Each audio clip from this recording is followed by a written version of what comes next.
Hello, I'm Jodi Ginsberg of Ginsberg Law Offices. Today I want to speak with you about what happens when you sustain a closed head injury.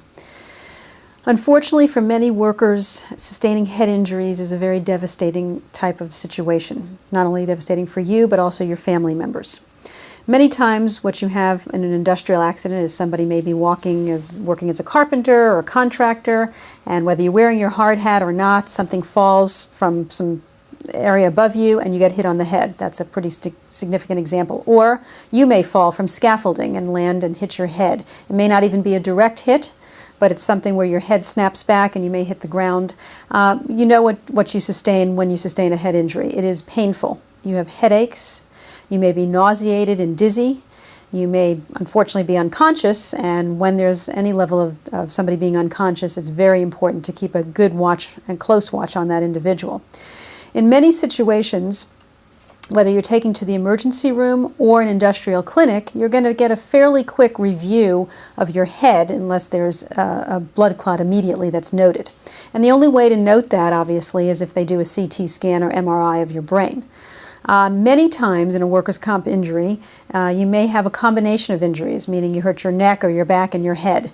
And if the head is not the main issue, a lot of times what we see in the emergency room and these industrial clinics is that they do not pay a lot of attention to your head. Meaning they'll deal with your neck, they'll deal with your back, they'll wrap you, they'll splint you, they might even put you in the hospital to deal with whatever broken bones you might have. However, that head problem that you're continuing to have, the headaches, or inability to sleep at night, or noting personality changes, or being irritable, some folks don't put those all together when they sustain a head injury and just think this is sort of the fact that I don't feel well because I hurt myself, and don't really note that they have a closed head injury. And that's what it is. It's not that your head was cut open. It's simply something that goes on internal with your brain.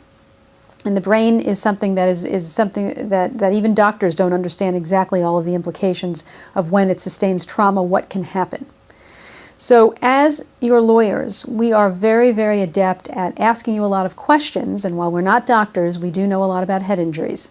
And we will talk with you and your family members, if you allow us to determine whether or not you are, in fact, experiencing closed head concussive type syndrome injuries, and try to advocate for you to get to the proper neurological doctors that you need to see, whether it be a neurologist or in certain circumstances a neurosurgeon.